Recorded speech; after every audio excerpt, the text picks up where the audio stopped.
Subscribe کیجیے ہمارے channel Saqib رضا مصطفی کو اور ساتھ ہی بیل آئیکن کو دبا دیجیے۔ حضرت عمر بن عبدالعزیز جو کہ اموی خاندان کے چشم و چراغ تھے، لیکن ان کا مزاج سب سے ہٹ کے تھا، انوکھا اور نرالا تھا۔ سلیمان نے ساری زندگی تخت و تاج کی بسر کرنے کے بعد سوچا کہ میں ان کو اپنا نائب بناؤں۔ تو خیر، جب ان کا انتقال ہوا تو لوگ دمشق کی جامع مسجد میں جمع ہوئے اور وصیت نامہ پڑھا گیا۔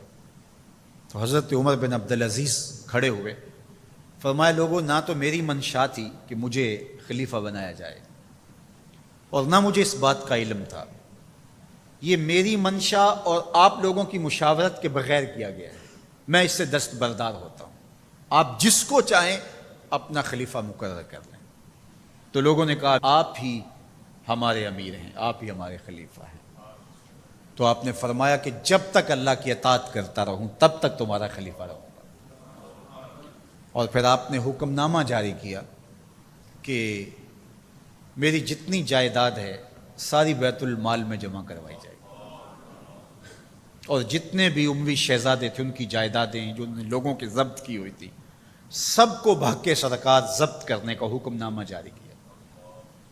مسجد سے باہر نکلے تو آپ کے لیے شاہی سواری لائے گی، فرمایا میرا خچر کافی ہے میرے لیے۔ گھر پہنچے تو اپنی بیوی فاطمہ بنت عبد الملک سے کہا، جو بادشاہ کی بیٹی ہے، بادشاہ کی پوتی ہے اور 4 بادشاہوں کی بہن ہے، ناز و نعم میں پلی ہوئی ہے، کہا کہ میرے ساتھ تم رہنا چاہو تو تمہیں اپنے سارے زیورات، زر و جواہر، سارا مال بیت المال میں جمع کروانا ہوگا اور فقیرانہ زندگی بسر کرنا ہوگی۔ اب اس پاک باز خاتون نے کہا کہ میں اس کے لیے تیار ہوں، میں فقیری کی زندگی کو ترجیح دیتی ہوں۔ اب حضرت عمر رضی اللہ تعالیٰ عنہ نے صرف 2 سال 5 ماہ اور کچھ دن حکومت کی، اور 3 بر اعظموں پر سلطنت اسلامیہ پھیلی ہوئی تھی، اور آپ روتے تھے کہ ان لوگوں کا حق بھی میرے اوپر بلا مطالبہ ہے جو دنیا کے کسی بھی خطے کے اوپر اس سلطنت کی حدود میں بستے ہیں۔ عید کا موقع آیا، عیدگاہ میں جب لوگ ایک دوسرے کو مل رہے تھے تو امیر المومنین کے بیٹوں کے کپڑے خستہ تھے، پرانے تھے، پیوند لگے ہوئے تھے۔ تو آپ نے اپنے بیٹوں سے کہا کہ تمہیں شرم تو آ رہی ہوگی کہ امیر المومنین کے بیٹے ہو کے تمہیں ڈھنگ کا لباس بھی دستیاب نہیں ہے۔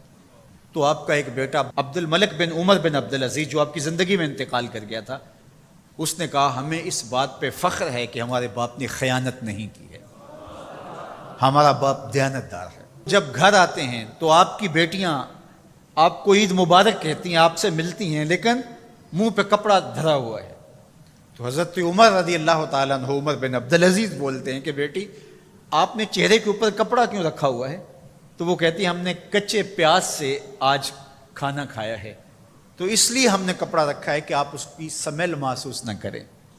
تو حضرت عمر بن عبدالعزیز رو پڑتے ہیں اور فرماتے ہیں کہ کس باپ کا جی نہیں چاہتا کہ میری اولاد آسودہ ہو، لیکن میں آخرت سے ڈرتا ہوں۔ حضرت عمر بن عبدالعزیز رضی اللہ تعالیٰ عنہ کے 2 سال 5 ماہ اور چند دنوں کے اندر ایسا عدل پھیلتا ہے کہ لوگ کہتے ہیں ہمیں لگتا تھا آسمان اور زمین کے درمیان ترازو گاڑ دیا گیا ہے، ہر شے پوری تولی جا رہی ہے، اور اتنی خوشحالی آتی ہے، اتنی خوشحالی آتی ہے، لوگ زکوٰۃ کے پیسے لے کے نکلتے ہیں، کوئی زکوٰۃ لینے والا نہیں ملتا۔ ایک علاقے کے لوگ حضرت عمر بن عبدالعزیز کو خط لکھتے ہیں کہ حضرت زکوٰۃ کا کیا کریں؟ فرمایا غریبوں کو دے۔ کہا کوئی غریب رہا ہی نہیں؟